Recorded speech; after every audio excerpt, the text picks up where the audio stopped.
Oramos juntos.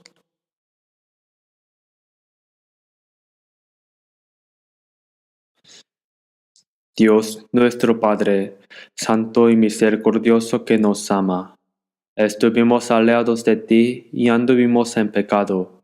Nos tuviste misericordia, cuando no te conocíamos, nos amaste, y para salvarnos el Señor Jesús llevaste en nuestro lugar la maldición y el juicio que debíamos recibir.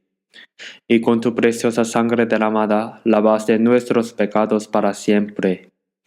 E hiciste que nunca más recibiéramos juicio ni maldición, y sin ningún mérito nos salvaste con tu gran gracia, por lo cual te damos gracias.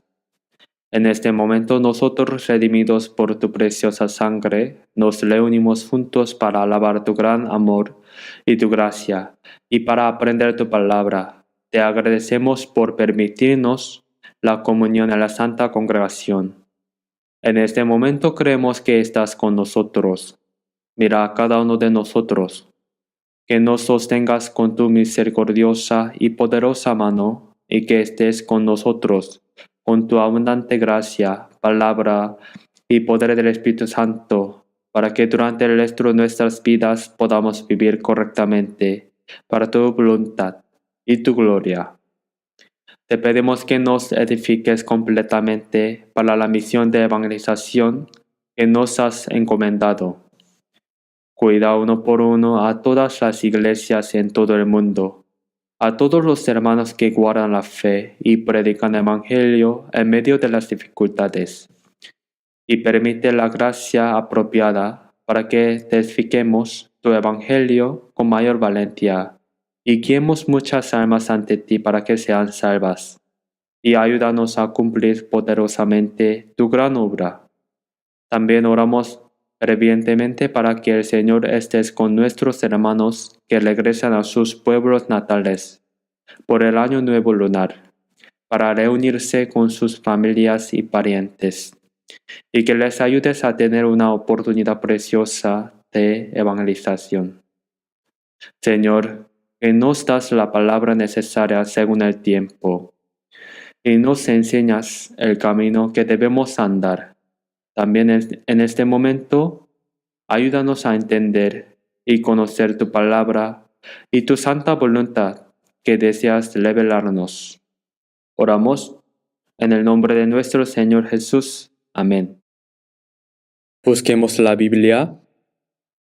Busquemos San Mateo capítulo 20. San Mateo capítulo 20.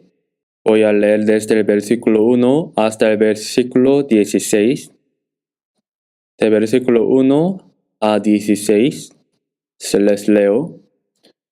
Porque el reino de los cielos es semejante a un hombre, padre de familia, que salió por la mañana a contratar obreros para su viña. Y habiendo convenido con los obreros en un denario al día, los envió a su viña. Saliendo cerca de la hora tercera del día, vio a otros que estaban en la plaza desocupados. Y les dijo: Id también vosotros a mi viña, y os daré lo que sea justo. Y ellos fueron. Salió otra vez cerca de las horas sexta y novena, e hizo lo mismo. Y saliendo cerca de la hora undécima, halló a otros que estaban desocupados, y les dijo: ¿Por qué estáis aquí todo el día desocupados? Le dijeron: porque nadie nos ha contratado. Él les dijo: Id también vosotros a la viña, y recibiréis lo que sea justo. Cuando llegó la noche, el señor de la viña dijo a su mayordomo: Llama a los obreros y págales el jornal, comenzando desde los postreros hasta los primeros. Y al venir los que habían ido cerca de la hora undécima, recibieron cada uno un denario. Al venir también los primeros pensaron que habían de recibir más, pero también ellos recibieron cada uno un denario. Y al recibirlo, murmuraban contra el padre de familia, diciendo: estos postreros han trabajado una sola hora, y los han hecho iguales a nosotros, que hemos soportado la carga y el calor del día. Él respondiendo dijo a uno de ellos: Amigo, no te hago agravio. ¿No conviniste conmigo en un denario? Toma lo que es tuyo y vete, porque quiero dar a este postrero como a ti. ¿No me es lícito hacer lo que quiero con lo mío? ¿No tienes tu envidia, porque yo soy bueno? Así los primeros serán postreros, y los postreros primeros, porque muchos son llamados, mas pocos escogidos. Hasta aquí. Como el año nuevo llega 2 veces, no sé si debería o no dar el saludo de feliz año nuevo. Ya lo hice primero. En fin, les deseo que estén saludables en este año nuevo y que la gracia y bendición aún más grandes de Dios estén con ustedes. Pero reciban bendiciones, recibamos muchas bendiciones, ciertamente suena bien escucharlo. Y todas las personas desean recibirlas. Pero la verdad es que las bendiciones no vienen solo por decir eso. Dios desea darnos todas sus bendiciones. Sin embargo, para que recibamos las bendiciones de Dios, hay cosas que debemos hacer. No es que Él dé bendiciones solo porque queremos recibirlas, sino que debemos hacer lo que merece bendiciones. Por eso en Salmo capítulo 1 se habla de qué tipo de persona es bienaventurada. Y en San Mateo capítulo 5, mientras Jesús enseñaba en el monte, dijo: Bienaventurados los pobres en espíritu, enseñando y explicando con gran detalle qué tipo de persona recibirá las bendiciones. Así que Dios desea darnos tanto bendiciones espirituales como también las bendiciones necesarias para nuestro cuerpo físico. Entonces, debemos hacer lo que merece bendiciones delante de Dios. Si deseamos recibir las bendiciones de Dios mientras vivimos incorrectamente, ese es un pensamiento muy equivocado. Por eso, como cristiano salvo, sería bueno que supiéramos qué bendiciones podemos recibir delante de Dios y que haciendo lo que merece bendiciones, podamos realmente recibir tanto bendiciones espirituales como también bendiciones físicas. Hoy, a través de la palabra que leímos en San Mateo capítulo 20, quiero meditar juntos sobre la enseñanza que el Señor nos dio. Por eso, el título de la palabra de hoy es La justicia del hombre y la gracia de Dios. Las obras del hombre, es decir, la justicia de cumplir la ley. ¿Y qué es la gracia de Dios? Quiero reflexionar juntos sobre la ley y la gracia, y la justicia del hombre y la gracia que Dios da gratuitamente. Jesús usó muchas parábolas para enseñar importantes palabras.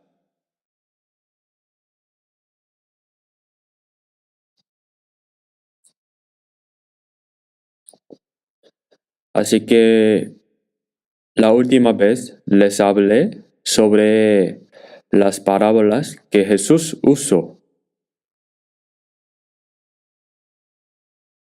Y esta dice: el reino de los cielos es semejante a un hombre, padre de familia, que salió por la mañana a contratar obreros para su viña. En Israel también hay muchas viñas. Y cuando llega el tiempo de recoger las uvas en otoño, contratan jornaleros para recoger las uvas. Y el Señor habla usando eventos que realmente sucedieron, cosas que se estaban haciendo en este tiempo.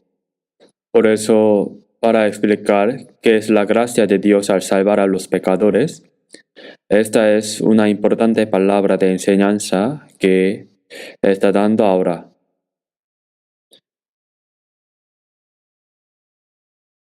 Si se lee rápidamente, parece una palabra común, pero hay una enseñanza muy importante. cuando es tiempo de recoger las uvas, hay mucho trabajo y se necesitan muchos trabajadores. Entonces, desde muy temprano en la mañana, traen trabajadores a la viña.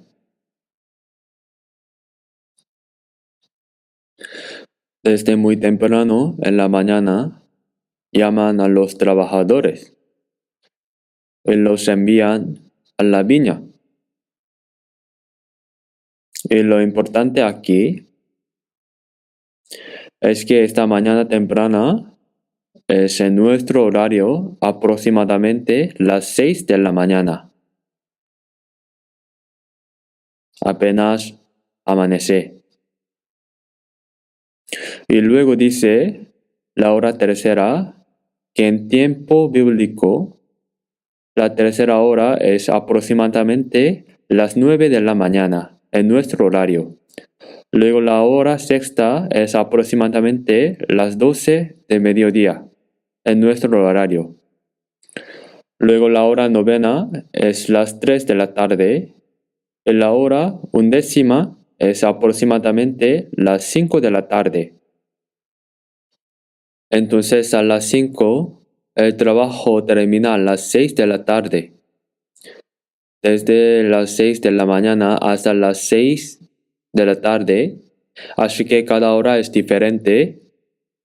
A las personas que entran a la viña en la madrugada por la mañana temprano, el dueño promete un denario al día.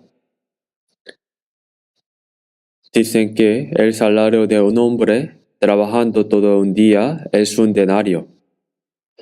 Así que la persona que trabajó desde la mañana temprano hizo un acuerdo por un denario.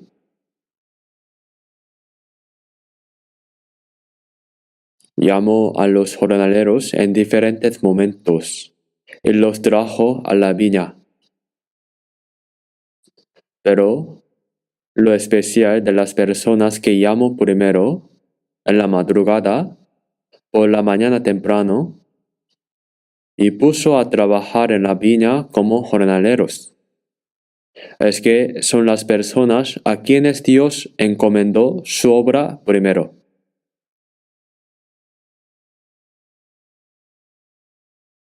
Al ver San Juan, capítulo 15, versículo 1, yo soy la vid verdadera, y mi Padre es el labrador.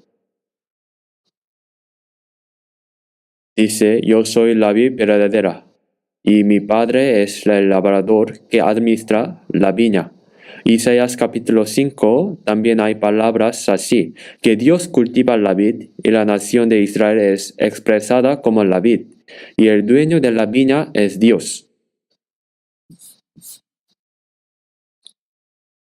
Las personas llamadas primeramente son la nación de Israel, según la Biblia. La nación de Israel es el pueblo escogido que fue elegido por Dios aproximadamente 2000 años antes que otras naciones. Por eso participaron en la obra de Dios y lo primero que Dios prometió al pueblo de Israel fue la ley. Están los 10 mandamientos y además de eso hay muchas otras leyes. Pero la ley es algo que Dios le recompensa según lo que hizo. Por eso los israelitas se esforzaron por cumplir la ley y recibieron recompensa según lo que cumplieron esta ley.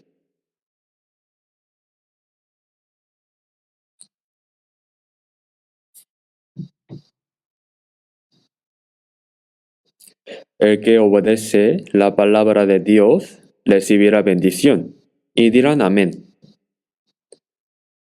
El que viola la palabra de Dios, el que viola la ley, recibirá maldición y también dirán amén. Entonces, ya sea que reciban bendición o maldición, según haya cumplido o violado esa ley, se les da esa bendición, tal como es. Por eso se puede decir que los israelitas vivieron principalmente en la era de la ley.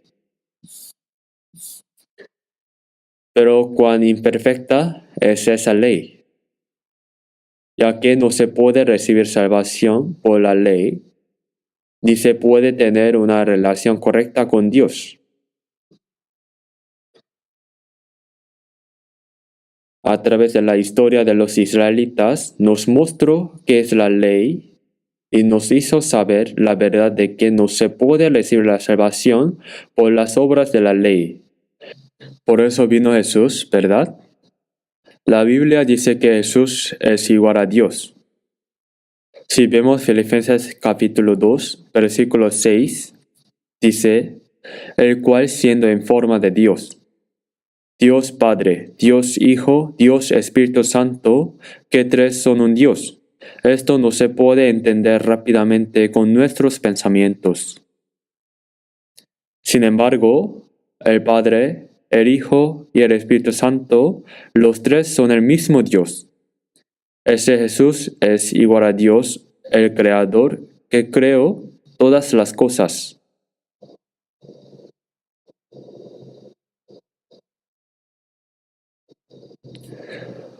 Por eso si vemos Filipenses capítulo 2 versículo 5, el cual siendo en forma de Dios, no estimó el ser igual a Dios como cosa a que aferrarse, sino que se despojó a sí mismo, tomando forma de siervo, hecho semejante a los hombres. Dios se hizo hombre. Jesús no es hombre, Dios se hizo hombre. Si una persona pudiera convertirse en hormiga, ¿podría suceder eso? Una persona no puede convertirse en hormiga, pero Dios puede convertirse en hombre. ¿Por qué? Porque para resolver los problemas humanos, el mayor problema es el problema del pecado. Precisamente para resolver ese pecado de desobediencia a la palabra de Dios, vino tomando un cuerpo igual al de los hombres.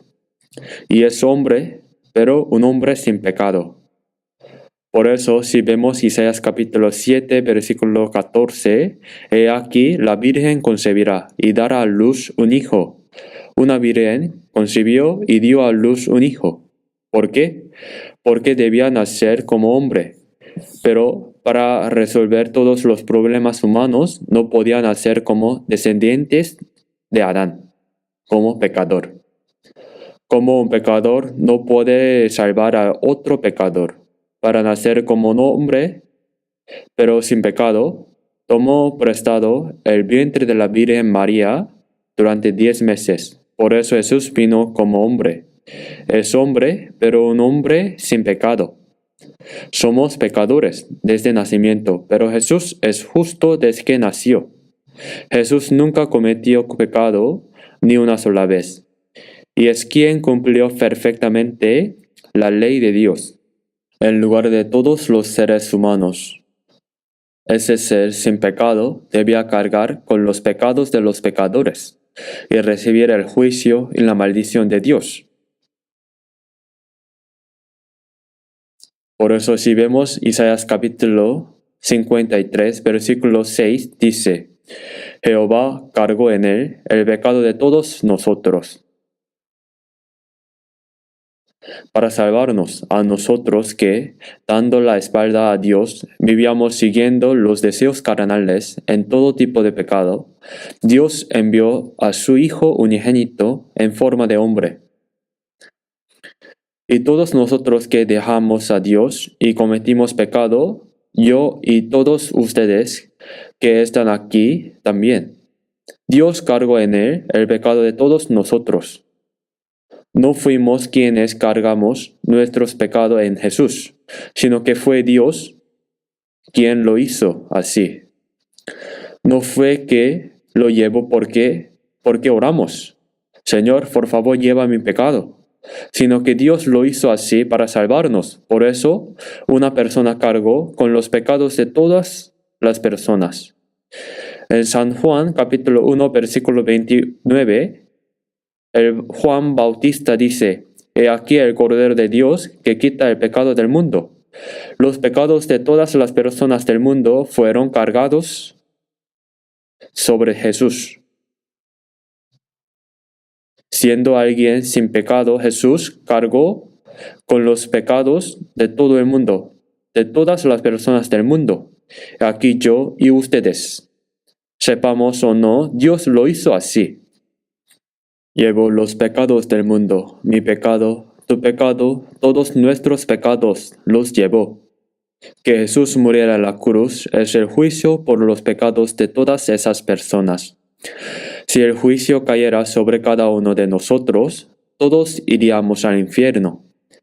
Pero Dios hizo que nuestros pecados fueran cargados sobre una sola persona, Jesús. Y allí Dios ejecutó el juicio. Jesús no murió injustamente, no murió por la fuerza. No deben pensar que Jesús fue capturado por hombres y murió sin poder evitarlo. Porque Jesús es igual a Dios. Jesús dijo que nadie le quita la vida, sino que Él de sí mismo la pone.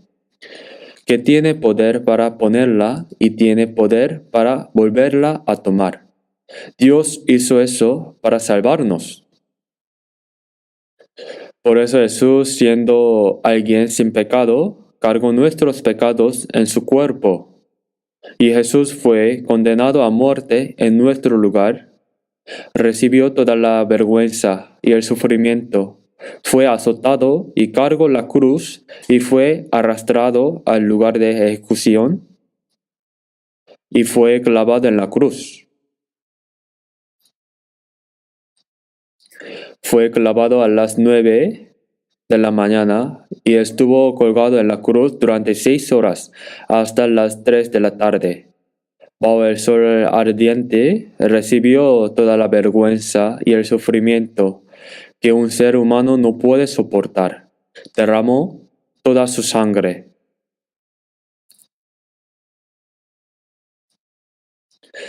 Cuando Jesús murió, en San Juan capítulo 19, versículo 30 dice, consumado es. ¿Qué fue consumado?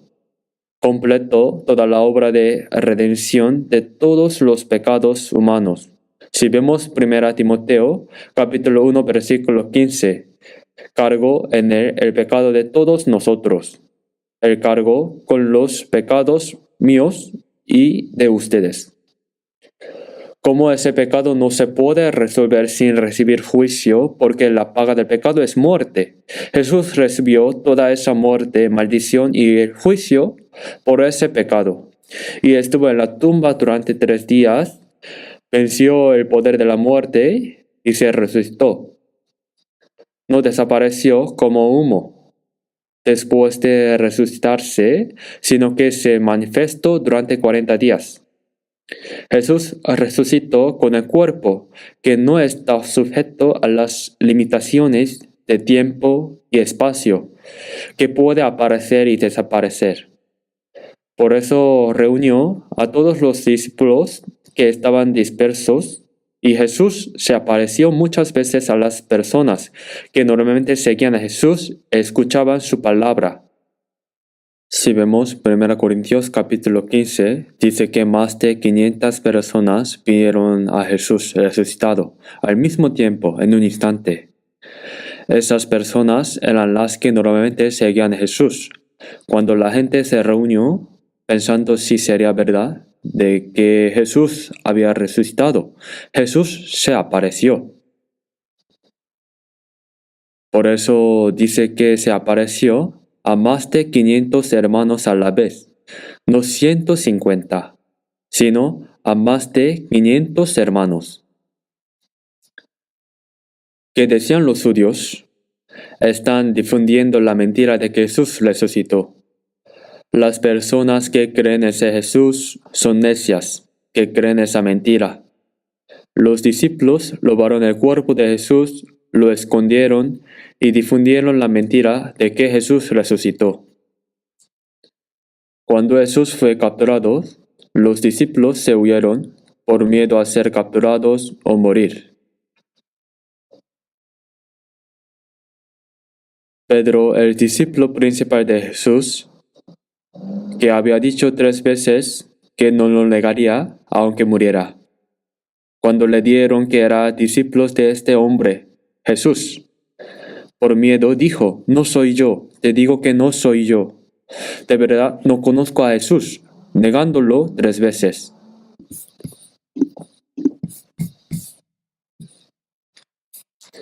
¿Creen que esos cobardes difundirían la mentira de que Jesús, que ni siquiera resucitó? ¿Piensa que estarían dispuestos a morir para difundir esa mentira? No. Si Jesús no hubiera resucitado, ni una sola persona creería en Jesús. Probablemente todo habría terminado allí. La verdad de que Jesús resucitó ¿Creen que esos cobardes difundirían la mentira de que Jesús resucitó? ¿Quién ni siquiera resucitó? ¿Piensa que estaría dispuesto a morir para difundir esa mentira? No. Si Jesús no hubiera resucitado, ni una sola persona creería en Jesús. Probablemente todo habría terminado allí. La verdad de que Jesús resucitó es la evidencia de que Jesús redimió nuestros pecados en la cruz, rompió el poder de la muerte. ¿Creen que esos cobardes difundirían la mentira de que Jesús resucitó? ¿Quién ni siquiera resucitó? ¿Piensa que estaría dispuestos a morir para difundir esa mentira? No, si Dios. ¿Creen que esos cobardes difundirían la mentira de que Jesús resucitó? ¿Quién ni siquiera resucitó? ¿Piensan que estarían dispuestos a morir para difundir esa mentira? Si Jesús no hubiera resucitado, ni una sola persona creería en Jesús. Probablemente todo habría terminado allí. La verdad de que Jesús resucitó es la evidencia de que Jesús redimió nuestros pecados en la cruz, rompió el poder de la muerte y nos dio vida eterna. Y al mismo tiempo, mediante su resurrección dio testimonio de que Jesús es el Hijo de Dios, el Cristo, aquel que nos salvó. Por eso este Evangelio se transmitió hasta nosotros y comprendimos esa gracia de Dios, fuimos salvos por fe.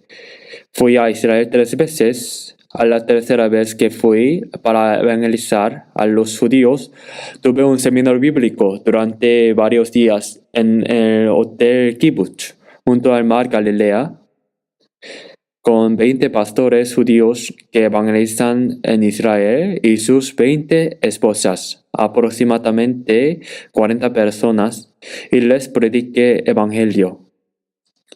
Todavía muchos judíos no creen en Jesús, persiguen e intentan matar a las personas que creen en Jesús.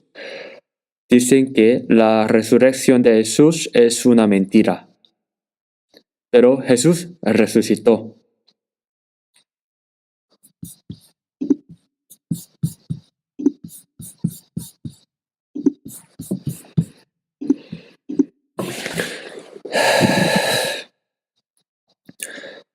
Al ver Hechos capítulo 1, versículo 4, dice que después de haber padecido, después de morir en la cruz y resucitar, se apareció durante 40 días y dio testimonio. Y desde el monte de los olivos, mientras muchas personas observaban, finalmente ascendió al cielo. Cada vez que voy a Israel, subo al monte de los olivos y pienso en Jesús resucitado. Y aquí dice que cuando venga también, cuando regrese a la tierra, vendrá al monte de los olivos. De todos modos, Jesús al morir en la cruz recibió el juicio por todos los pecados del mundo. Y al romper el poder de la muerte y resucitar, resolvió completamente el poder del pecado y la muerte. Y confirmó que Jesús es el Cristo que nos salvó. Por eso, después de que Jesús vino, ya no es la era de la ley. Desde entonces se llama la era de la gracia. Por supuesto, en el Antiguo Testamento también, aunque para los judíos fue la era de la ley, no solo existía la ley, sino que para resolver el pecado de haber violado la ley, cargaban el pecado sobre ovejas, cabras o becerros para que muriera en su lugar, y rociaban su sangre para expiar sus pecados. Pero eso fue prometido como un ejemplo de que Cristo vendría y moriría en nuestro lugar. y con la sangre que el Señor derramó expiaría nuestros pecados. Pero cuando Jesús vino, ahora cargó con los pecados del mundo entero, murió en la cruz y resucitó, por lo que ahora comenzó la era de la gracia. Los israelitas estuvieron en la era de la ley durante aproximadamente 2000 años. Ahora no es la era de la ley, sino la era de la gracia. La era de la gracia significa que no es una época en la que se recibe la salvación guardando la ley, sino una época en la que se recibe la salvación por la fe, al comprender la gracia de Dios que se da gratuitamente. Pero todavía no solo los judíos, sino muchos cristianos. Hay personas que piensan que si hacen algo con fervor, recibirán salvación. Piensan que hacer eso con fervor es creer bien. Les pregunto a las personas que creen en Jesús, ¿cree? Entonces responden, asisto. ¿Creen? Asisto. ¿A dónde asiste? Entonces dicen, asisto a la iglesia. No pregunte si asistió o no a la iglesia. Pregunte, cree. No es que porque asiste, cree. Piensan que asistir a la iglesia es creer y que si no hacen con fervor creen bien. Las personas que iban a la iglesia y dejaron de ir, dejaron de creer o dejaron de asistir, simplemente dejaron de asistir. Simplemente piensan que si van a oración del amanecer, guardar bien el día del Señor, también las ofrendas sirven bien. En fin, si lo hace bien, eso es creer bien. Así como los judíos en la era de la ley pensaban que si guardaban bien la ley serían justificados delante de Dios. Hay demasiados cristianos ahora que piensan así. Yo también antes de ser salvo viví así durante unos 10 años. Así que lo sé bien.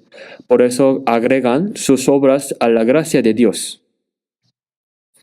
Dice que ellos también creen en la gracia de Dios, pero piensan que sumando sus méritos con los méritos de Jesús van al cielo.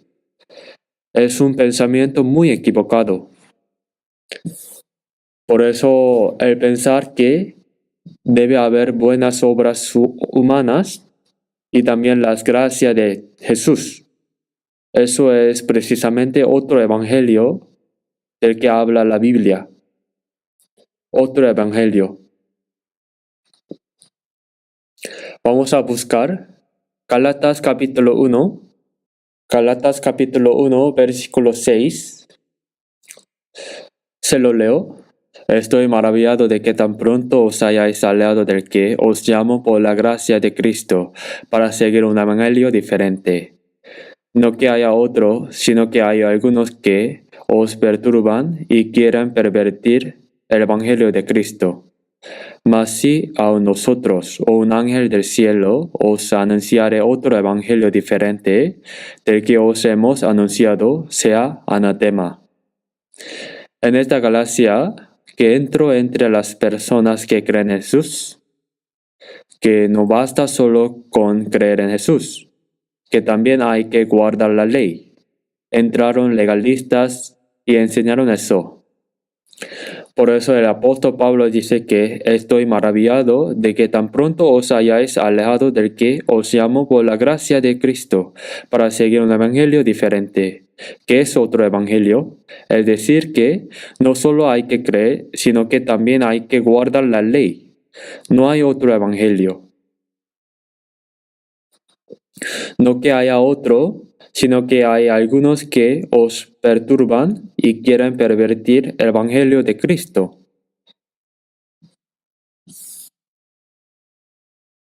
Por eso, mas si a nosotros o un ángel del cielo os anunciare otro evangelio diferente del que os hemos anunciado, sea anatema. El pecado de pervertir este evangelio es el pecado más grande. Por eso dijo que la persona que predica otro evangelio será maldita. Veamos también 2 de Corintios capítulo 11, antes de Galatas, capítulo 11, leamos juntos 2 de Corintios capítulo 11, versículo 4. Porque si viene alguno predicando a otro Jesús que el que os hemos predicado, o si recibís otro espíritu que el que habéis recibido, u otro evangelio que el que habéis aceptado, ¿bien lo toleráis? Aquí dice, si viene alguno predicando a otro Jesús que no hemos predicado. Predicar otro Jesús que no hemos predicado. Es Jesús, pero otro Jesús. ¿Qué es eso? Una falsificación. Hoy en día lo llaman falsificación porque el diablo es tan astuto, creen en Jesús, pero predican a otro Jesús. Hacen recibir otro evangelio. Es evangelio, pero es evangelio pervertido. Otro evangelio que dice que también hay que guardar la ley y añadir las obras humanas. Cuando hacen recibir otro evangelio, hacen recibir otro espíritu. Es Espíritu Santo, pero no es el Espíritu Santo. Hacen recibir un espíritu falso y pensando que es el Espíritu Santo. Cuando hacen eso, lo toleran bien. ¿No es extraño? Hay personas que aman más la mentira que la verdad, porque el diablo lo sabe bien, y cuando hacen recibir otro Jesús, otro Espíritu, otro Evangelio, lo toleran bien. ¿No es extraño que lo aceptan mejor? Pero en versículo 13, en 2 de Corintios capítulo 11, versículo 13, porque estos son falsos apóstoles, obreros fraudulentos, que se disfrazan como apóstoles de Cristo. Y no es maravilla, porque el mismo Satanás se disfraza como ángel de luz. Así que no es extraño si también sus ministros se disfrazan como ministro de justicia, cuyo fin será conforme a sus obras. ¿Quiénes son las personas que predican otro Jesús, otro Espíritu, otro Evangelio? Falsos apóstoles. Los apóstoles son personas que predican el Evangelio de Dios, pero había falsos apóstoles. Son fraudulentos, son engañadores, son los que se disfrazan como apóstoles de Cristo. En el Antiguo Testamento había muchos falsos profetas. Si había un profeta verdadero, había cientos de falsos profetas. ¿Cómo es ahora? Si hay una persona que predica correctamente el Evangelio, no se sabe cuántas personas hay predicando falso Evangelio, porque son muchos. Hay personas que piensan que eso es lo correcto. Después se dice que el disfrazarse como apóstoles no es maravilla, porque el mismo Satanás se disfraza como ángel de luz. Si Satanás apareciera en forma de Satanás, ¿quién lo aceptaría? Si piden dibujar Satanás, lo dibujan con ojos muy rasgados, dientes salientes, uñas de manos y pies espantosos. Si aparecería así, ¿quién lo creería? Dirían, ese es el diablo. Pero este diablo se disfraza como ángel de luz, aparece de manera muy hermosa, atractiva, movilizando todo lo que a la gente le gusta. Se disfraza como ángel de luz, así que no es extraño si también sus ministros se disfrazan como ministro de justicia, cuyo fin será conforme a sus obras. Los ministros de Satanás se disfrazan como ministros de justicia. Es un poco difícil de entender. Por eso, si no se conoce bien esta palabra, lo verdadero parece falso y lo falso parece verdadero. Y por eso la mentira domina en este mundo. ¿Saben? ¿Saben dónde hay más estafadores? Dentro del cristianismo hay más estafadores. La gente cae en la trampa. Veamos Hechos capítulo 15.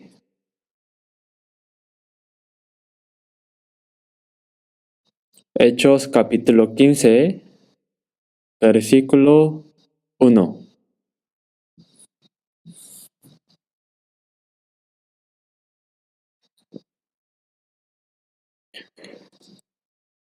Hechos capítulo 15, versículo 1. Entonces algunos que venían de Judea enseñaban a los hermanos: si no os circuncidáis conforme al rito de Moisés, no podéis ser salvos. Como Pablo y Bernabé tuviese una discusión y contienda no pequeña con ellos.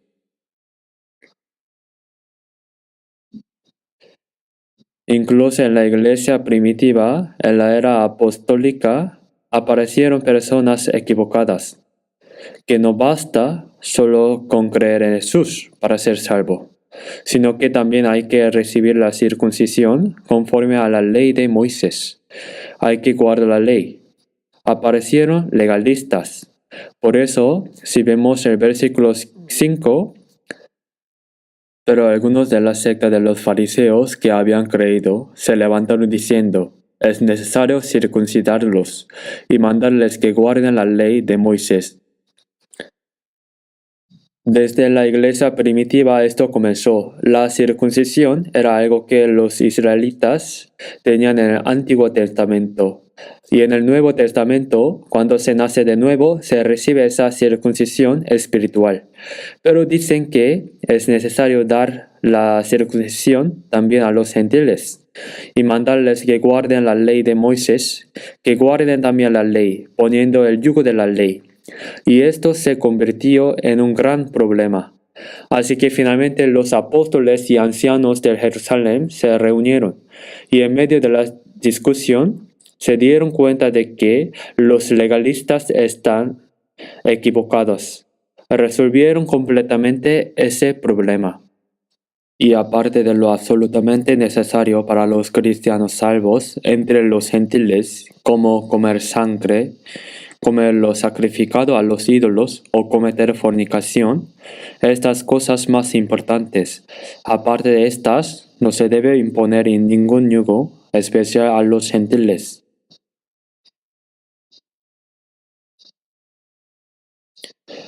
Por eso, si se hubiera decidido mal en ese momento, nosotros también tendríamos que recibir la circuncisión y guardar la ley, y eso habría sucedido. Pero afortunadamente, los apóstoles resolvieron todo ese problema. Por eso el diablo causa estas cosas para pervertir este evangelio. Ahora enviaron trabajadores a la viña y mientras hablaba de eso, ¿por qué salió el tema de la ley? Porque es el contenido importante. Las personas que trabajaron temprano desde la madrugada, las personas que vinieron a medio camino, pero lo más importante es las personas que vinieron en la mañana temprano y luego justo antes de atardecer. La hora 11 es las 5 de la tarde, a las 6 termina. La persona que vino al final, justo antes del atardecer, esa persona solo pudo trabajar 1 hora. Pero se puso el sol y ahora el trabajo terminó. Y ahora es el momento de calcular los salarios. Por eso el dueño ordenó: el que vino al final solo trabajó 1 hora. ¿No es así? Entró y trabajó un poco y le dio un denario. Luego a la persona que vino tarde también un denario. A todos un denario. A la persona que trabajó desde el amanecer también un denario. Por eso cuando a la persona que vino de día le da un denario. Las personas que vinieron desde el amanecer a trabajar Vieron eso y pensaron, si a esa persona le da solo un denario, a nosotros nos dará 10 denarios, al menos nos darán unos denarios más. Pero a ellos también les dan un denario.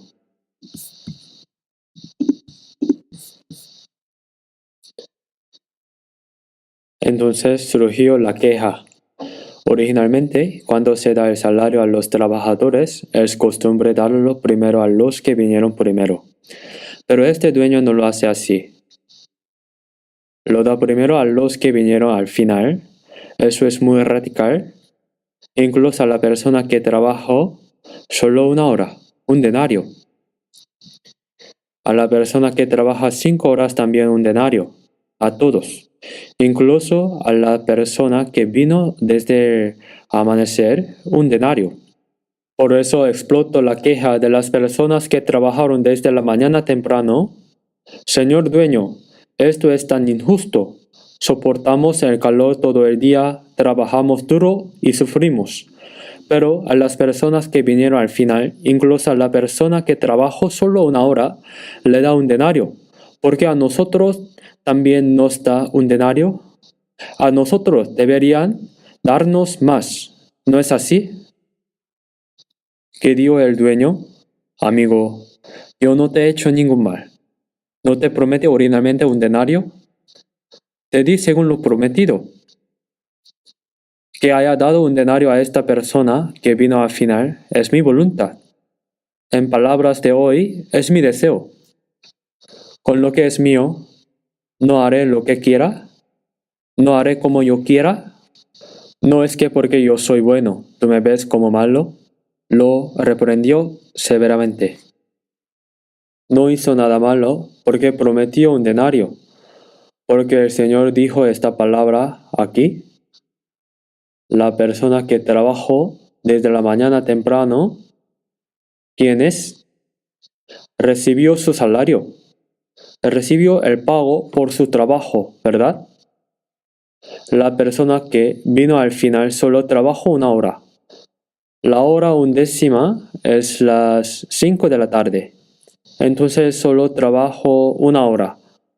A esas personas no hay promesa de cuántos le darán.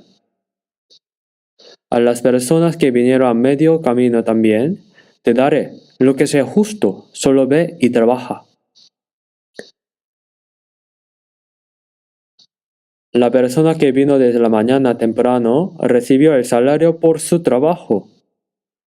Y ahora al final, aproximadamente a la hora undécima,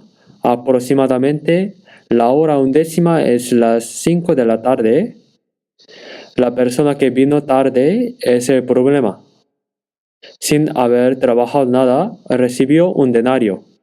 Eso no es un salario. Que haya dado un denario a la persona que vino al final no es el pago por el trabajo. No es el pago por el trabajo. Si esta persona simplemente regresa a casa, su esposa, su familia y sus hijos van a pasar hambre. Son personas que viven al día. Veamos a Mateo capítulo 20. Veamos desde el versículo 6.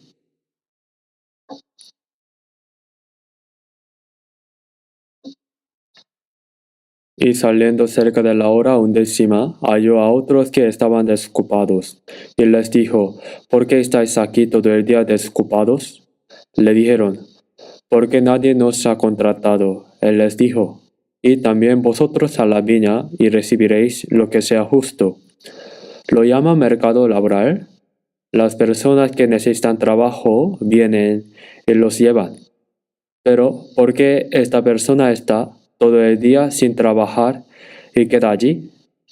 Probablemente, cuando la gente los vio, pensó, esa persona parece que no puede trabajar bien. Por eso probablemente no los llevaron. Nadie nos ha contratado. Id también vosotros a la viña. Ni siquiera dice cuánto les darán. Cuando llegó la noche, el señor de la viña dio a su mayordomo: llama a los obreros y págales el jornal, comenzando desde los postreros hasta los primeros. Y al venir los que habían ido cerca de la hora 11, recibieron cada uno un denario. Al venir también los primeros pensaron que habían de recibir más, pero también ellos recibieron cada uno un denario. Y al recibirlo murmuraban contra el padre de familia, diciendo: estos postreros han trabajado una sola hora, y los has hecho iguales a nosotros, que hemos soportado la carga y el calor del día. Ahora tiene razón para quejarse. Ellos trabajaron todo el día, soportando el calor y el trabajo duro, y reciben un denario. Las personas que vinieron al final, sin tiempo para trabajar, simplemente pasó una hora y reciben un denario. Eso es demasiado injusto. Tienen razón para quejarse, ¿verdad? Pero el dueño dice: el acuerdo entre tú y yo era un denario. ¿Qué hice mal? Lo que dio a la persona que vino al final no es un salario. El haberlos enviado a la viña al final no fue para hacerlos trabajar, por lástima, para que él y su familia puedan comer.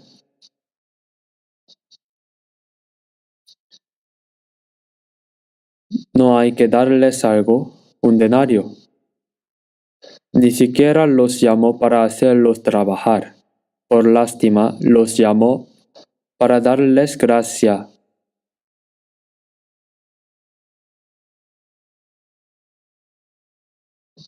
Por eso esta palabra es dicha para explicarnos qué es la gracia y qué es la ley. La ley es hacer algo con fervor y recibir el pago por ello. La gracia es recibir lo que Dios da gratuitamente por su gracia, sin hacer nada de esto. Veamos a Mateo capítulo 20 nuevamente.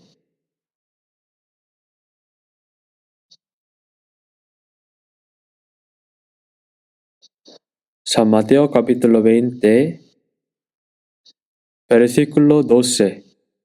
Diciendo: estos postreros han trabajado una sola hora, y los has hecho iguales a nosotros, que hemos soportado la carga y el calor del día. Él respondiendo dijo a uno de ellos: amigo, no te hago agravio. ¿No conviniste conmigo en un denario? Toma lo que es tuyo y vete, pero quiero dar a este postrero como a ti. ¿No me es lícito hacer lo que quiero con lo mío?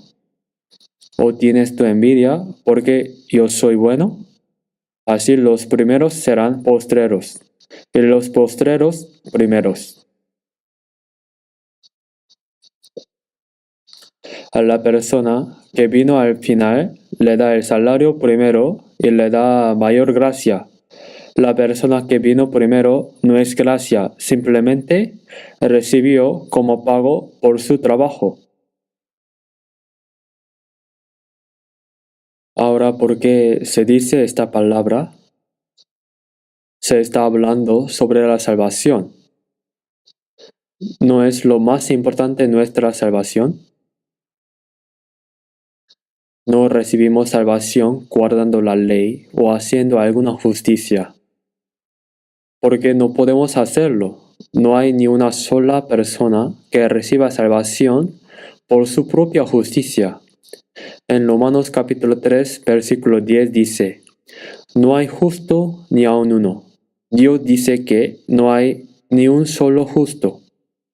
Para hacer justicia, uno debe ser justo. También en Romanos capítulo 3, versículo 23, por cuanto todos pecaron y están destituidos de la gloria de Dios. Todas las personas pecaron contra Dios y no pueden entrar en la gloria de Dios. No pueden tener una relación correcta con Dios. No hay ni una sola persona que pueda ser justificada guardando la ley. ya que por las obras de la ley ningún ser humano será justificado delante de él, porque por medio de la ley es el conocimiento del pecado. Originalmente Dios no dio la ley para que guardándola reciban la salvación. No hay ni una sola persona que pueda guardar toda la ley. Si pone 10 mandamientos aquí, las mira, las están violando todas. Físicamente, no matar a una persona significa no haber cometido asesinato, que dice la Biblia, el que odia es asesino. Yo no cometí adulterio. Cualquiera que mira a una mujer para codiciarla, ya adulteró con ella en su corazón. Solo con albergar en el corazón ya se comete adulterio. Solo con codiciar en el corazón es como haber robado. Entonces, ¿cómo guardar la ley? No se puede guardar. Ninguna carne será justificada por las obras de la ley. La ley es el conocimiento del pecado. Por eso veamos Romanos capítulo 4. Romanos capítulo 4. Romanos capítulo 4, desde el versículo 4. Se les leo. Pero al que obra no se le cuenta el salario como gracia, sino como deuda. Mas al que no obra, sino cree en aquel que justifica al impío, su fe les es contada por justicia. Como también David habla de la bienaventuranza del hombre a quien Dios atribuye justicia sin obras, diciendo, bienaventurados aquellos cuyas iniquidades son perdonadas y cuyos pecados son cubiertos. Bienaventurado el varón a quien el Señor no inculpa de pecado. Mas al que no obra, sino cree en aquel que justifica al impío, no ha hecho ni una sola obra justa. Somos pecadores impíos.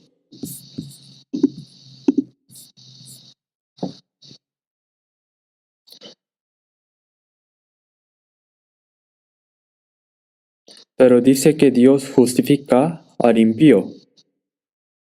A los que creen, cuenta su fe por justicia. Si creemos en esa gracia de que Jesús murió en la cruz, derramó su sangre y perdonó nuestros pecados, cuenta esa fe por justicia. Como no podemos recibir justicia por obras, es por fe.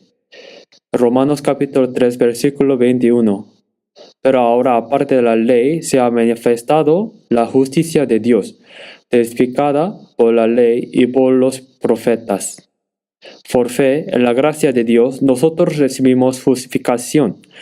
Por eso, la bienaventuranza del hombre a quien Dios atribuye justicia sin obras, ser justificados sin obras.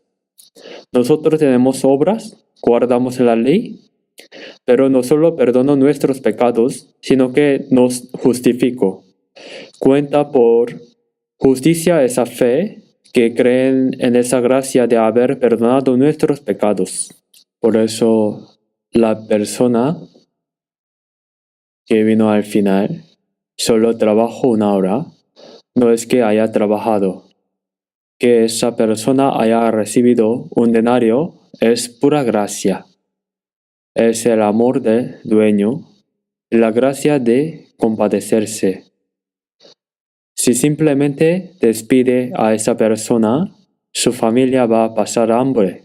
Es dar el amor y la gracia. Veamos Efesios capítulo 2.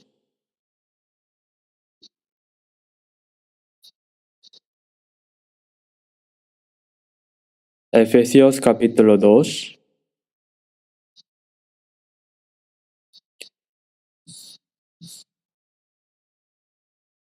Desde el versículo 2 se les leo, en los cuales anduvisteis en otro tiempo siguiendo la corriente de este mundo, conforme al príncipe de la potestad del aire, el espíritu que ahora opera en los hijos de desobediencia, entre los cuales también todos nosotros vivimos en otro tiempo en los deseos de nuestra carne, haciendo la voluntad de la carne y de los pensamientos, y éramos por naturaleza hijos de ira, y lo mismo que los demás. Versículo 4 y 5 Leamos juntos. Pero Dios, que es rico en misericordia, por su gran amor con que nos amó, aun estando nosotros muertos en pecados, nos dio vida juntamente con Cristo. Por gracia sois salvos. Seguimos al príncipe de la potestad del aire, el diablo. También vivíamos bajo el poder del diablo.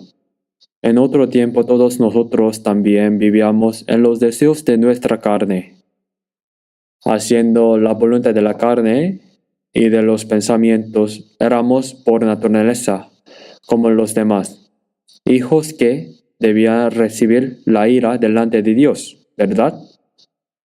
¿Qué tenemos para poder ser justificados delante de Dios? No tenemos nada, solo tenemos pecados cometidos. Pero Dios, que es rico en misericordia. Misericordia significa compasión. Compadecer, Dios rico en misericordia, por su gran amor con que nos amó. Ese gran amor que nos amó es amor incondicional. ¿Qué tenemos para poder ser justificados delante de Dios? No tenemos nada, solo tenemos pecados cometidos. Pero Dios, que es rico en misericordia, misericordia significa compasión. Compadecer, Dios rico en misericordia, por su gran amor con que nos amó. Ese gran amor que nos amó es amor incondicional. Ese amor compasivo, aun estando nosotros muertos en pecados, nos dio vida juntamente con Cristo. Por gracia sois salvos. Cuando comprendemos y creemos la gracia de Dios de que Jesús murió en la cruz, expió nuestros pecados y resucitó dándonos vida eterna, ese hecho se vuelve mío. La muerte de Jesús es mi muerte. Por el derramamiento de la sangre de Jesús, mis pecados fueron lavados eternamente. Jesús resucitado es mi vida. Por eso nos dio vida juntamente con Cristo. Por gracia sois salvos. ¿Qué es dar un denario completo a la persona que vino al final y no trabajó mucho? Es gracia. Por eso San Mateo capítulo 20 explica qué es la ley y qué es la gracia. Los legalistas, hay muchos incluso ahora entre los cristianos, realmente insultan el que alguien diga que recibió la salvación solo por comprender y creer en la gracia de Dios. Esas personas dicen que recibimos salvación por comprender y creer en la gracia de Dios. Entonces, ¿qué hacemos? Entonces uno recibe la salvación comprendiendo y creyendo en la gracia de Dios, pero critican eso. Es muy extraño. No les parece bien. Pero nosotros, por ese gran amor y gracia de Dios, por la sangre que Jesús derramó, Él perdonó nuestros pecados eternamente, y por su resurrección nos dio vida nueva, y recibimos salvación por la gracia de Dios, solo por la gracia de Dios. Veamos San Lucas capítulo 18. San Lucas capítulo 18. San Lucas capítulo 18, versículo 9. Desde el versículo 9 del capítulo 18, San Lucas capítulo 18, versículo 9, a unos que confiaban en sí mismos como justos y menospreciaban a los otros, dijo también esta parábola. Dos hombres subieron al templo a orar, uno era fariseo y el otro publicano. El fariseo puesto en pie oraba consigo mismo de esta manera. Dios, te doy gracias porque no soy como los otros hombres, ladrones, injustos, adúlteros, ni aun como este publicano. Ayuno 2 veces a la semana, doy diezmos de todo lo que gano. Mas el publicano, estando lejos, no quería ni aun alzar los ojos al cielo, sino que se golpeaba el pecho, diciendo, Dios, sé propicio a mí, pecador. Os digo que éste descendió a su casa justificado antes que el otro, porque cualquiera que se enaltece será humillado, y el que se humilla será enaltecido. Este fariseo y publicano, de los que Jesús habló, 2 personas fueron al templo a orar.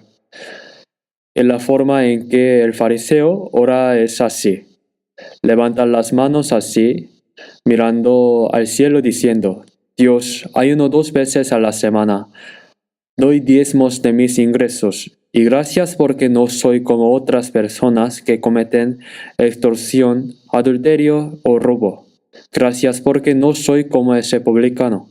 Es impresionante, ¿verdad? Esa persona no está mintiendo. Realmente lo hizo así. Pero el publicano está allá atrás sin atreverse a levantar el rostro, golpeándose el pecho diciendo, Dios, soy pecador, ten misericordia de mí. Pero ¿quién fue justificado? El publicano. El publicano era alguien que robaba cobrando impuestos.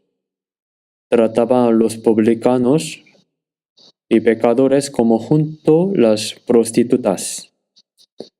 Ese publicano también vino golpeándose el pecho diciendo, soy pecador, ten misericordia de mí. Dios justificó a ese publicano. ¿No está eso mal? El fariseo es justo. ¿Cómo puede ser justo el publicano? El fariseo confió en sus propios méritos y fue a Dios. Tiene cosas justas. Ayuna 2 veces a la semana para Dios. Aunque tiene hambre, da los diezmos de sus ingresos fielmente. Ayuna y no hace cosas malas. Es excelente. Fue confiando en sus propios méritos. Gracias porque soy así de justo, pero el publicano no tiene nada excepto pecados cometidos. Ten misericordia de mí. El publicano fue confiado en la gracia de Dios que tiene misericordia. Ese publicano fue justificado y descendió a su casa. El fariseo es igual que a esa persona que trabajó desde el amanecer.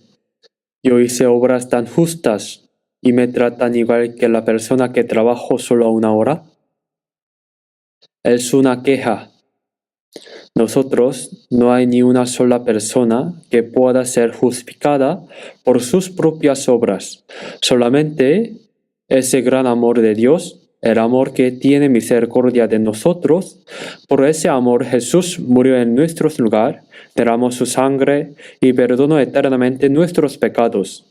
Si comprendemos y creemos este hecho, eso es salvación. Simplemente distinguió claramente entre las personas que serán justificadas por guardar la ley, por sus propias obras, y las personas que serán salvas creyendo en la gracia de Dios.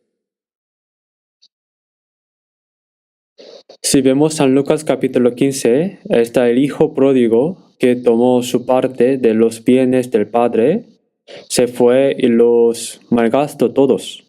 Después de malgastarlo todo, hubo hambre y no había nada que comer, así que fue a una casa donde cuidaban cerdos y terminó cuidando cerdos.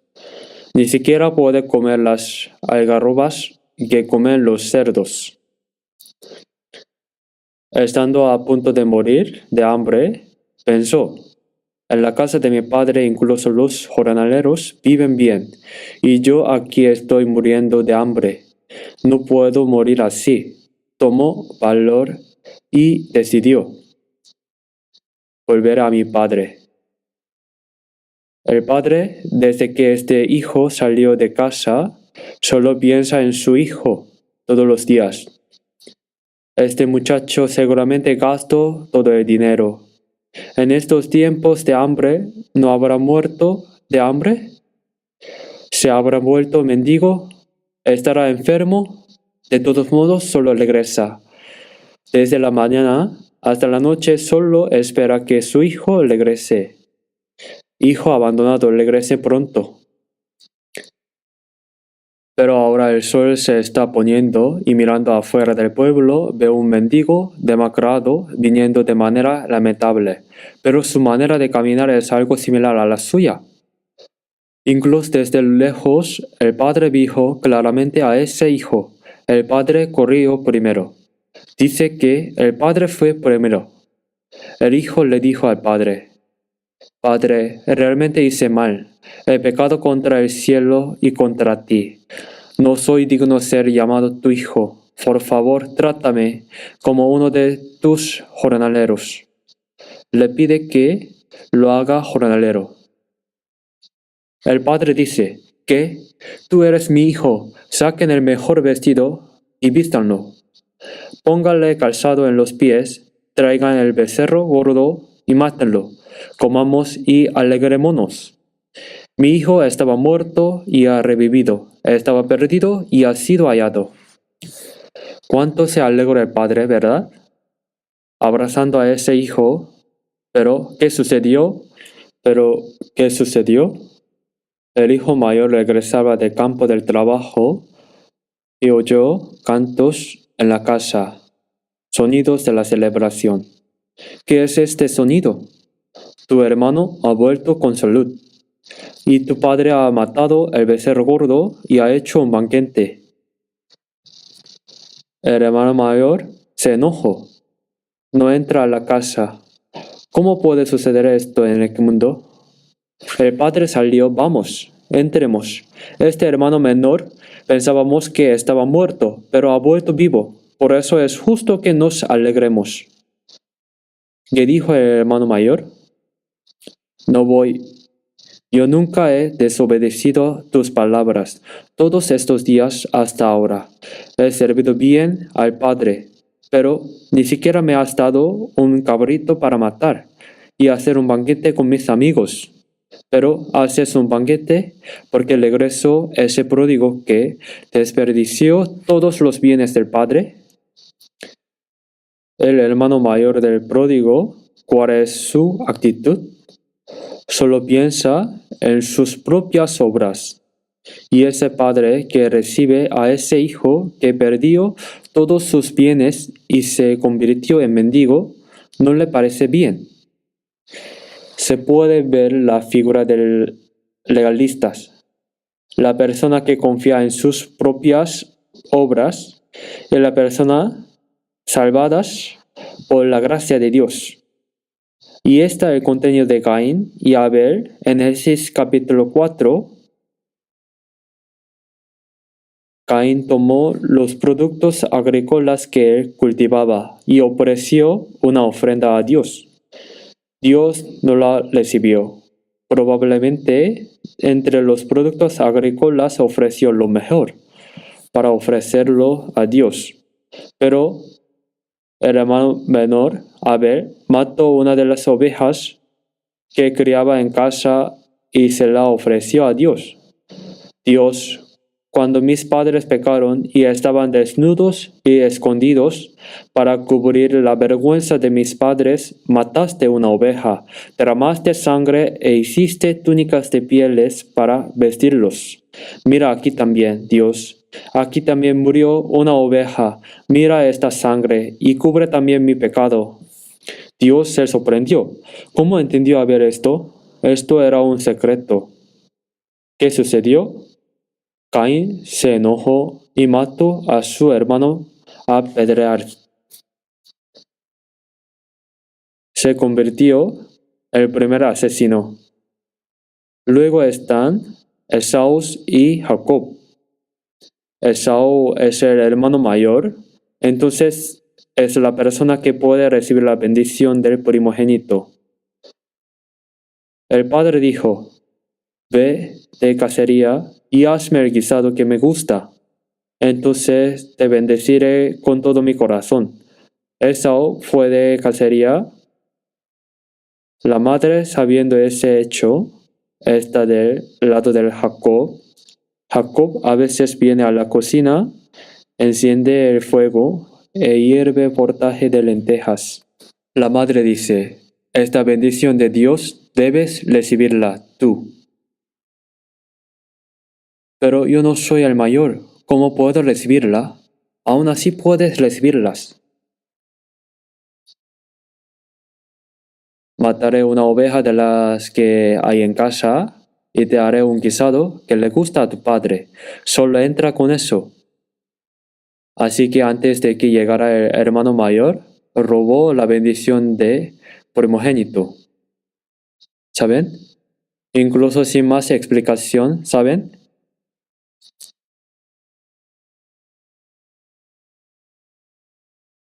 Isaac lo tocó así. Al tocarlo, el hijo mayor tiene velo, pero Jacob no tiene velo.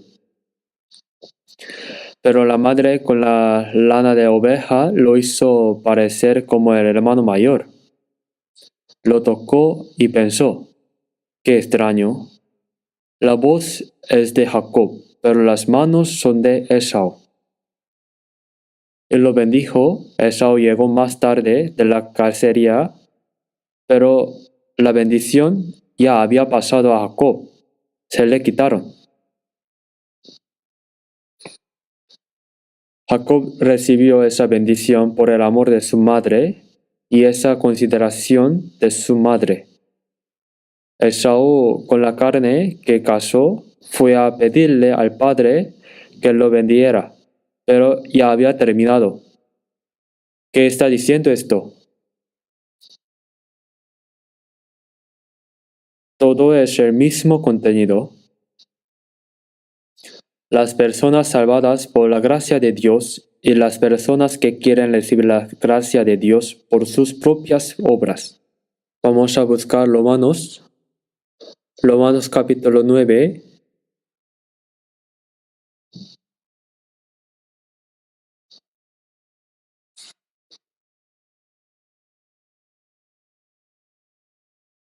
Romanos capítulo 9, versículo 27. Voy a leer desde el versículo 30 de Romanos capítulo 9.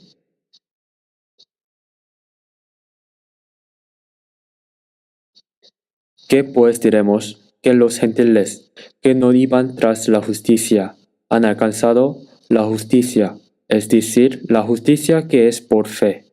Mas Israel, que iba tras una ley de justicia, no la alcanzó. ¿Por qué? Porque iban tras ella no por fe, sino como por obras de la ley, pues tropezaron en la piedra de tropiezo. Los gentiles no guardaron la ley, pero fueron justificados. Es la justicia que es por fe. Pero los israelitas que iban tras una ley de justicia, pensando que serían justificados guardando la ley, no alcanzó la ley. Significa que no pudieron recibir esa gracia de Dios. ¿Por qué fue así?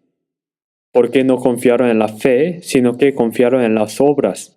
Tropezaron en la piedra de tropiezo. No confiaron en la gracia que creen en la gracia de Dios, sino que confiaron en sus propias obras. Por eso no tienen más remedio que recibir el juicio de Dios. Por eso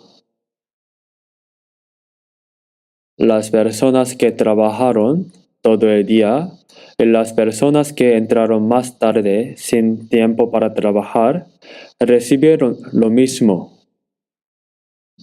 Una persona fue justificada puramente por la gracia compasiva del dueño, y una persona recibió por su propia obra.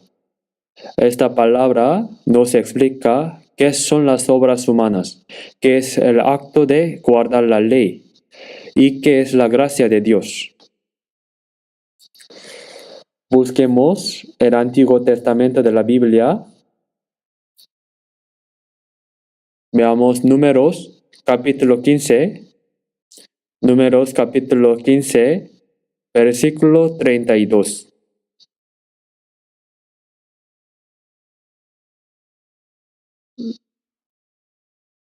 Leeré desde el versículo 32. Estando los hijos de Israel en el desierto, hallaron a un hombre que recogía leña en día de reposo. Y los que le hallaron recogiendo leña, lo trajeron a Moisés y a Aarón y a toda la congregación, y lo pusieron en la cárcel, porque no estaba declarado qué se le había de hacer. Y Jehová dijo a Moisés: irremisiblemente muera aquel hombre. Apedreó toda la congregación fuera del campamento. Entonces lo sacó de la congregación fuera del campamento, y lo apedrearon, y murió como Jehová mandó a Moisés. Realmente, ¿qué se hace? No se entiende, ¿verdad? El pueblo de Israel, en la vida en el desierto, saliendo de Egipto hacia la tierra de Canaán, descubrieron a alguien recogiendo leña en el día de reposo. No se debe recoger leña en el día de reposo. Entonces, ¿qué hacer con esta persona? Como no había rey para castigarlo, oraron a Dios. ¿Qué hacemos, Dios? Mátenlo a pedradas. ¿Pero acaso recoger leña en el día de reposo es un pecado tan grande? No lobo la niña. No cometió ningún pecado especial. Cuando otros descansan, él recoge leña, entonces no deberá recibir un premio. ¿Pero qué dijo? Sáquenlo y mátenlo a pedrear. ¿Qué piensan? ¿Realmente Dios es alguien extraño? Lo que hay que saber aquí es que este día de reposo es un tiempo para descansar y recibir bendición. En la era de la gracia no recibimos bendición trabajando, sino que cuando descansamos nuestro corazón y aceptamos la gracia de Dios por fe, entonces recibimos salvación. En la era de la gracia, la persona que intenta ser justificada guardando su propia ley está despreciando la gracia de Dios y debe morir. ¿Entienden? ¿Saben cuán grande es el pecado de no creer en la gracia?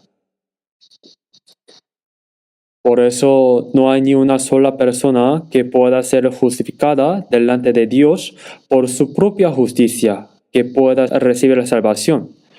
Porque no hay nadie. Él nos dio la gracia.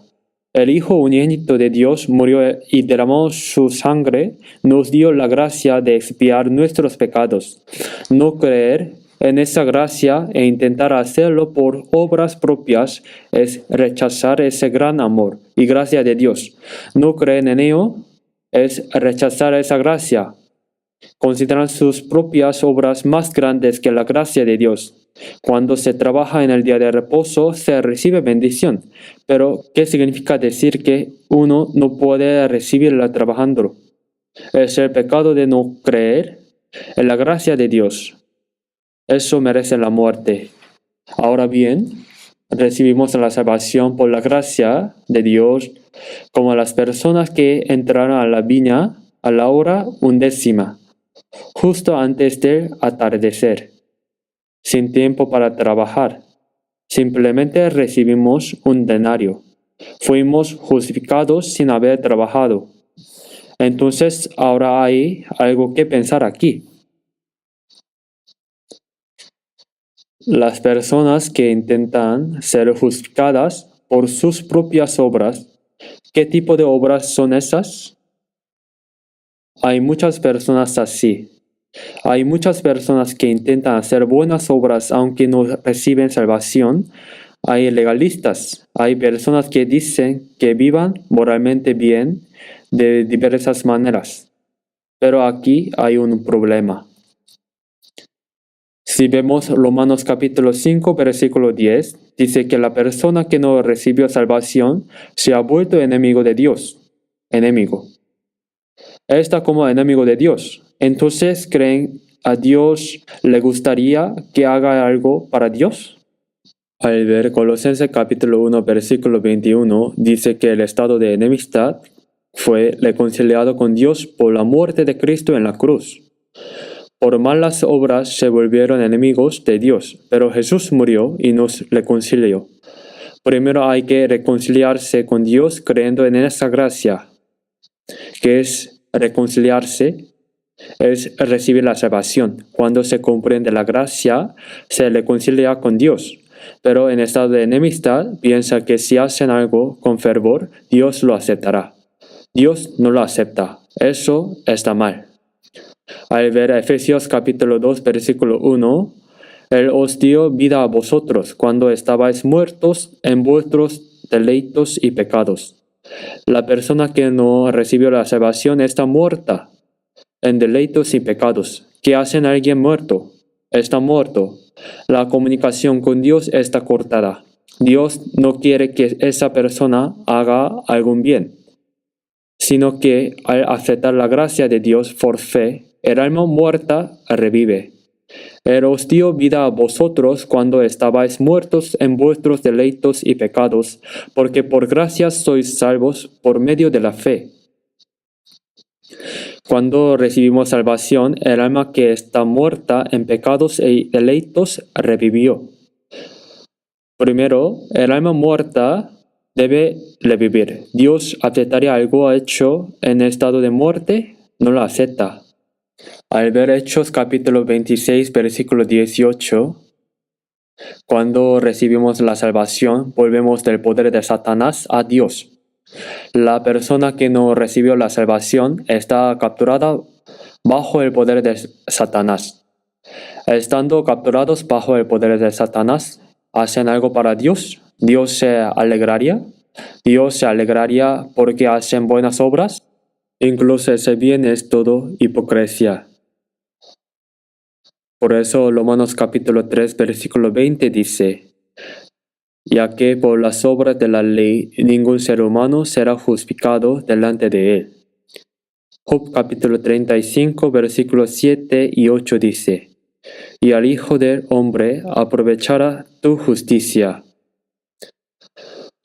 Por más buenas que sean las obras, Dios no se agrada. Solo beneficias un poco a personas como tú. Significa que no tienen relación con Dios. ¿Qué tal cuando un cristiano salvo practica justicia?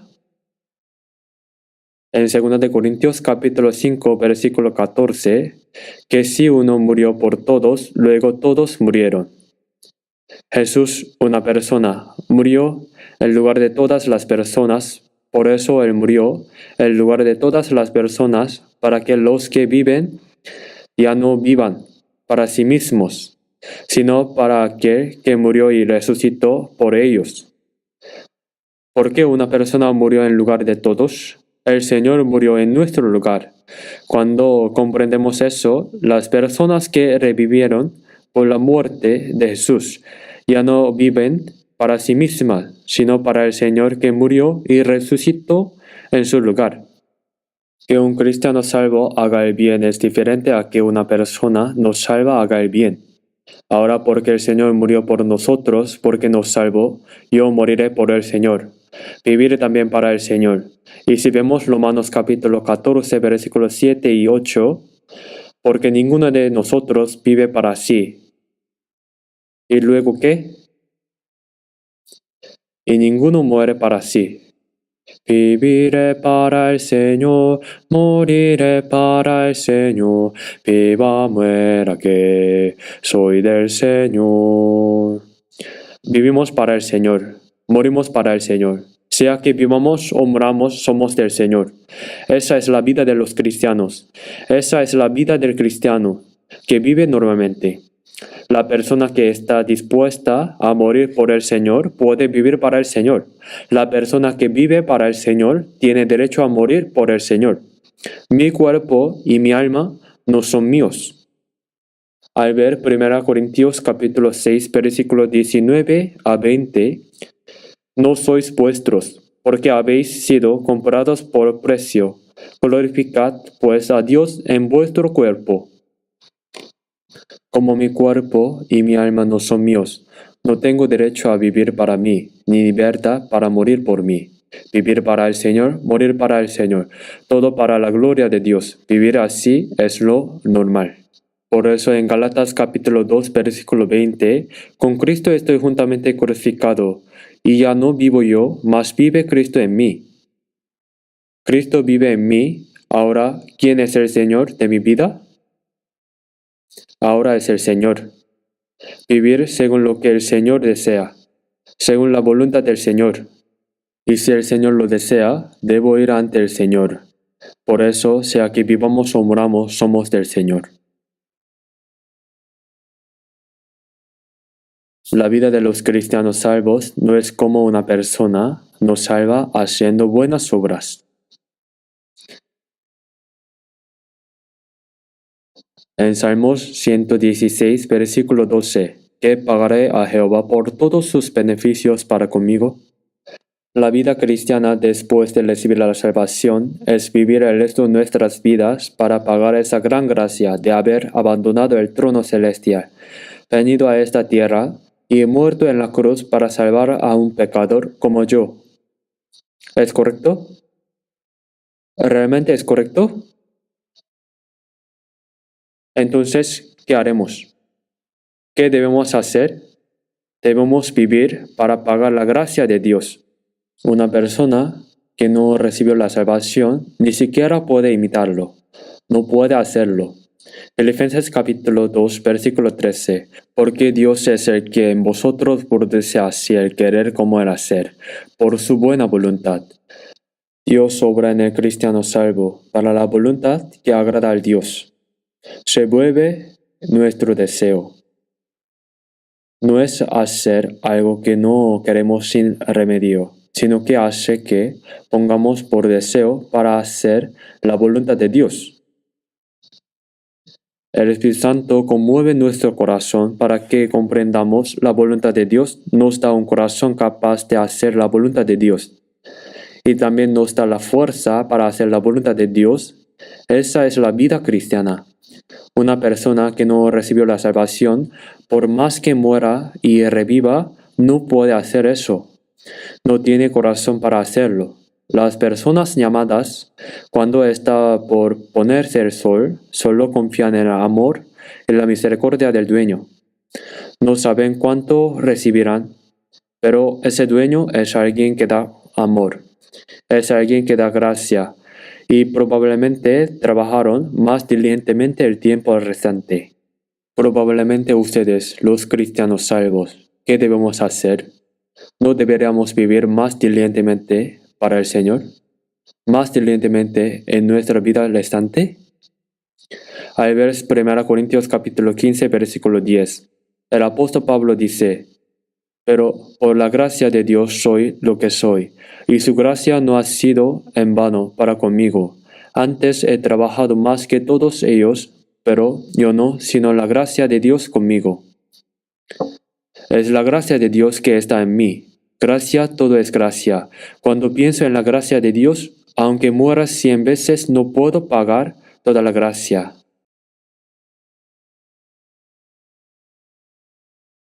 Por eso yo no tengo nada bueno que hacer.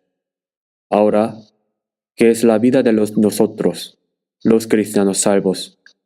Sin ningún mérito, el Señor recibió toda la maldición y el juicio que debíamos recibir, y nos dio gratuitamente ese gran amor, la vida eterna y la esperanza de entrar al cielo. Siendo así, ¿qué debemos hacer? En nuestra vida restante, verdaderamente, para la gloria de Dios que nos salvó, según la voluntad del Señor, debemos vivir nuestra vida restante haciendo lo mejor que podamos. Oremos juntos. Padre Dios misericordioso, a nosotros que nos alejamos de ti y estábamos en pecado, que nos volvimos enemigos de ti por malas obras, nos compadeciste y amaste. El Señor recibiste en nuestro lugar la maldición y el juicio que debíamos recibir, y con la preciosa sangre derramada perdonaste eternamente nuestros pecados. Gracias por esa gran gracia de salvarnos sin ningún mérito. Ahora nuestra alma y el cuerpo son del Señor, para que nuestra vida restante pueda vivir solo para tu voluntad y tu gloria. Gobiérnanos y guíanos. Oramos en el nombre de nuestro Señor Jesús. Amén.